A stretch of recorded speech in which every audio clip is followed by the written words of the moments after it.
देऊन बऱ्याचशा गोष्टी आपल्याला सांगितल्या आणि यात एक आनंद आहे। आम्ही शिक्षकी पेशामध्ये असल्यामुळं आमचा नेहमीचा जो प्रवास असणार आहे हा सगळा यंग जनरेशन सोबत असणार आहे।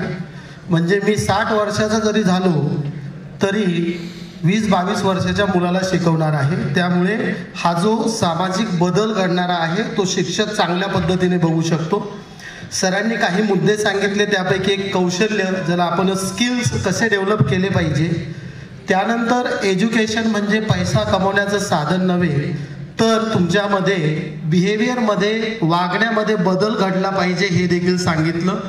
तसंच पालकांचं आणि आपल्या पाल्याचं कशा पद्धतीचे संबंध असले पाहिजे हे देखील सांगितलं।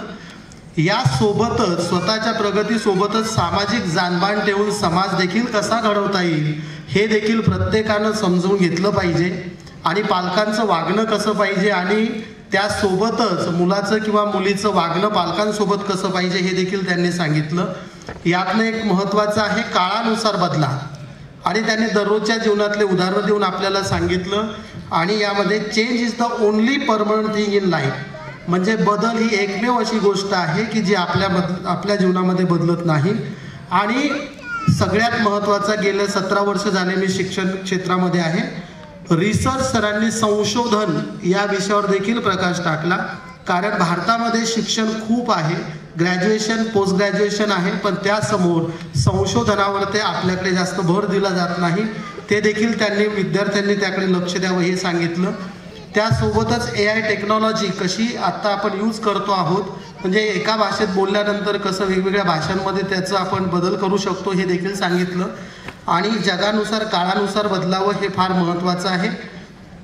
म्हणजेच बऱ्याच वेळेस एक मी नेहमी विद्यार्थ्यांना क्लासमध्ये सांगत असतो की पालक जेव्हा एखाद्या वेळेस आपल्या मुलाला सांगत असतो, मुलीला सांगत असतो, अरे माझ्या अनुभवाचे बोलेत, ही चूक करू नको, ॲक्च्युली त्यांनी केलेली ती चूक असते, परंतु आपल्या पाल्याला सांगताना ते काय सांगत असतात, तो माझा अनुभव आहे। म्हणजे सांगण्याचा उद्देश काय, प्रत्येक वेळेस आपल्या पाल्याला समजून घ्या, पाल्यानेही पालकांना समजून घ्या।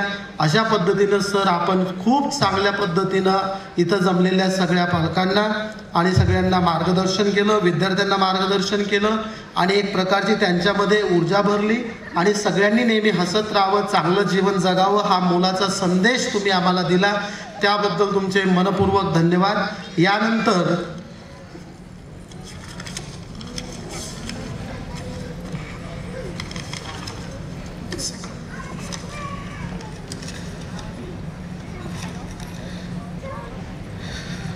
तर मी सगळ्यांना विनंती करतो, सगळ्यांनी सरांचं टाळ्यांच्या गडगडात एकदा परत त्यांनी आपल्याला जे विचार सांगितले त्याबद्दल